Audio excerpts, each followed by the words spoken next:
I mix what I like, what I like, what I like, what I like, what I like. What's up, world? Welcome to another edition of I Mix What I Like right here on BPM. Again, I'm Jared Ball. Happy to be your host. I wanted to do a shorter Patreon first discussion of a story that has been breaking over the last few days and has an update and speaks a lot to my own personal concerns and experiences. And I just thought I would bring that as an appreciation to our patrons, but also because I'm hoping that here we get an initial sort of conversation and consideration that we might not get from the broader YouTube and even BPM community. So with that, let me just go ahead and get right to it.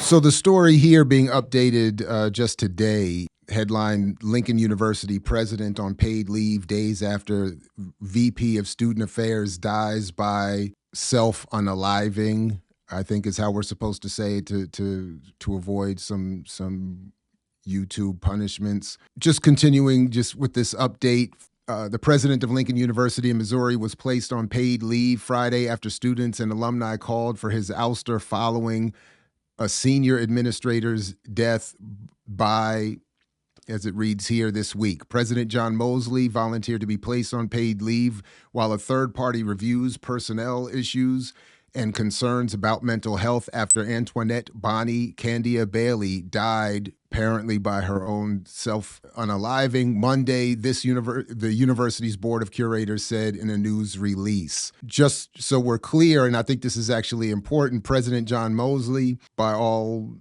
appearances, a white man, which for an HBCU, as is Lincoln, is not unheard of, maybe not as common, but is not unheard of, and certainly historically with HBCUs, that's not unheard of at all.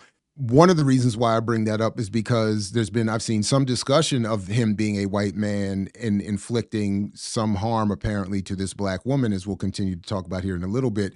But I think in many cases that I've seen, at least online, missing the point that I think is important to consider here, despite what may be a contradiction to my own and some of our analyses, which is that him being a white male, I think in this instance is, if not entirely irrelevant, is less relevant than the fact that he was or is the president of a university. And as such, I think circumscribed and limited by that definition, that defined role, that the role itself, I think, supersedes his race, class, gender, etc. Because as is the case at my university and many others, particularly HBCUs, the blackness of the administration is not a guarantee that the kinds of harm described in this case won't, or vaguely brought up in this case, won't occur. It's just an unfortunate reality that will eventually be more discussed in this eventual project I'm going to complete on Not a Different World. From Lincoln University, as a board, they say, quote, "We are committed to make certain the mental health of Lincoln University employees is a priority and that every employee is always treated with dignity and respect." Board President Victor Paisley said, "The board has confidence in the leadership team we have at Lincoln, but as we all work together to serve students and the Lincoln University community, this review will fully examine important questions, concerns, and gather facts." Dr. Mosley agrees those issues should be examined and has volunteered to go on leave during the review so that it can move forward in a fully independent way. And that leave, again, is paid. Candia Bailey, who was the vice president of student affairs, took her own life in Illinois. Her mother and husband told NBC News in interviews Friday she was 49. They said that she had been terminated by Mosley on January 3rd. The school did not respond to a request for comment about Candia Bailey's termination and referred to her as a beloved alum and leader in a Facebook post announcing her death. She started the role on May 1st. So this story doesn't go into some of what I've read about this, but I just want to bring up a couple of points that I've come across in looking a little bit into this case. And I just want to stress, I don't know this woman. I never met her. I don't know anything about her other than what I've read a little bit, but I admit I feel a great degree of compassion and connectedness When I read about her having to send emails to this president saying, or at least one email responding to the president saying she did not want to be contacted by him anymore because his communication become so toxic and abusive, it resonates with some of my own experience and that I've heard from directly from a number of colleagues, where I even in my own situation had to remind someone in a supervisory capacity that communication outside of working hours, specific to work, emails outside of working hours, phone calls outside of working hours to my personal phone, emails on weekends, et cetera, it was acknowledged that this was by the institution, that this was itself inappropriate, if not in my language abusive. So when I read that Candia Bailey had to send a note to the president saying, you know, I need you to stop and refer your communication to either a lawyer or some other associate, I understood that. It resonated very well. I also understood in the context of my own experience of knowing that the private meetings I was being forced to have with someone above me in the chain of command were being misrepresented to more higher ups. And my refusal to meet with this person was met with a threat. When I requested to only meet with a third party, I was reminded, you don't have that right. You don't have the right to deny a meeting with your supervisor if that meeting is based on a work-related issue.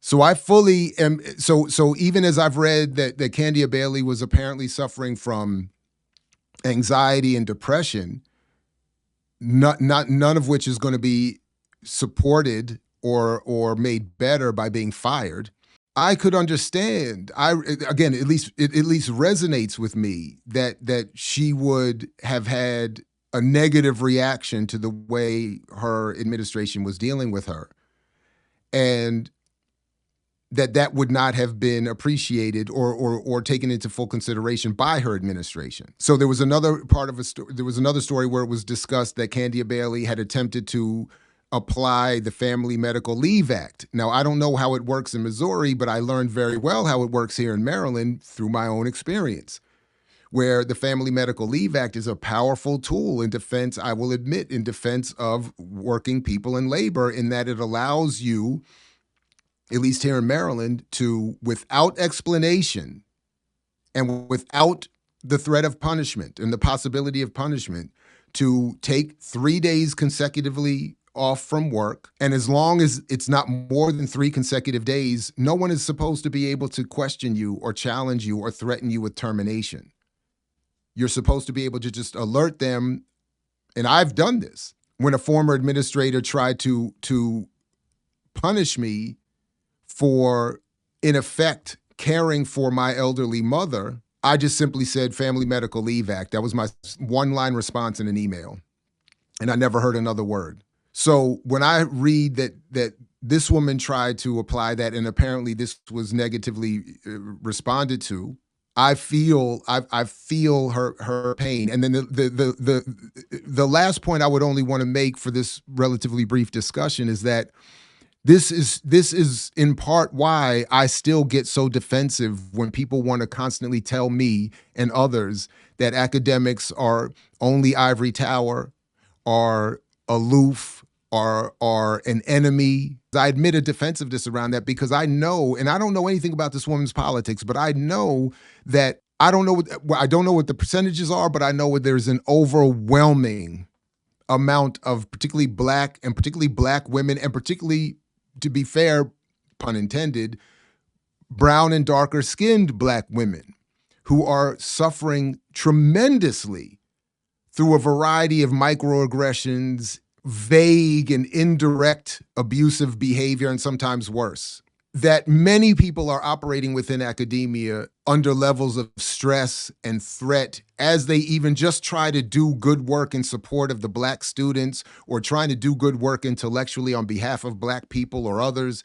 They are existing in levels of tremendous hostility. So I admit, all week I've been having a kind of a quiet, I feel a kind of way in response to this story. I again, did not know this woman, but I feel an immediate connection to her, just having read a little bit about what she has gone through. And from what I've heard reported to me on and off the record of the experiences of other women, in particular, but many others. And I will even say I've even witnessed white men who tried to do good work within their academic environment being obliterated by an administration. And as I've shared, the former dean I worked for told me to my face and many others, if I can't fire you, I will make you want to quit. And that was literally in our first meeting. Day one, literally, day one, first thing, among the first things out of his mouth to me, period, but definitely in our first meeting. It literally said that. I'll put you on the sidelines, he said. So I just wanted to just, again, as both a shout out to our patrons, maybe to have some sort of commiserative, if that's even a word, some commiseration over this, some discussion over this. But again, I think, and I just want to reiterate the point about the white maleness of the president. As bad as I get the contradiction here, that to me is again biased by my own experience. I've never worked for a white president, and yet have never seen in my own experience or that in my colleagues enough of a difference in what this woman apparently had experienced at her institution. So that's really it.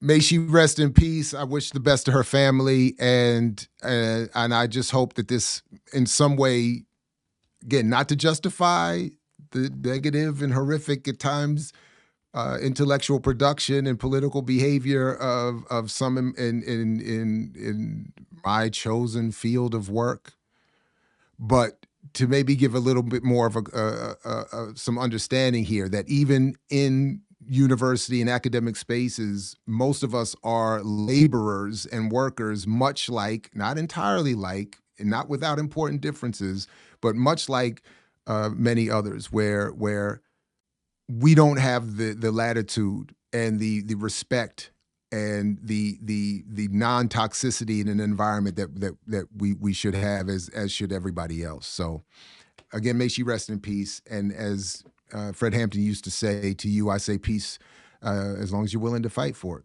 Thanks again for checking this out, and thanks again for being a patron. And if you can consider being one, please do. And if not, when you see this eventually, just like, share, subscribe, comment, put this in your socials. And thanks again, everybody. Peace. And what do you sacrifice? Calm, kindness, kinship, love. I've given up all chance at inner peace. I made my mind a sunless space. I share my dreams with ghosts. I wake up every day to an equation I wrote 15 years ago for which there's only one conclusion. I'm damned for what I do. My anger, my ego, my unwillingness to yield, my eagerness to fight, that set me on a path from which there's no escape. I yearn to be a savior against injustice without contemplating the cost, and by the time I look down, there's no longer any ground beneath my feet. What is my sacrifice? I'm condemned to use the tools of my enemy to defeat them. I burn my decency for someone else's future. I burn my life to make a sunrise that I know I'll never see. Now, the ego that started this fight will never have a mirror or an audience or the light of gratitude. So what do I sacrifice? Everything, everything, everything, everything.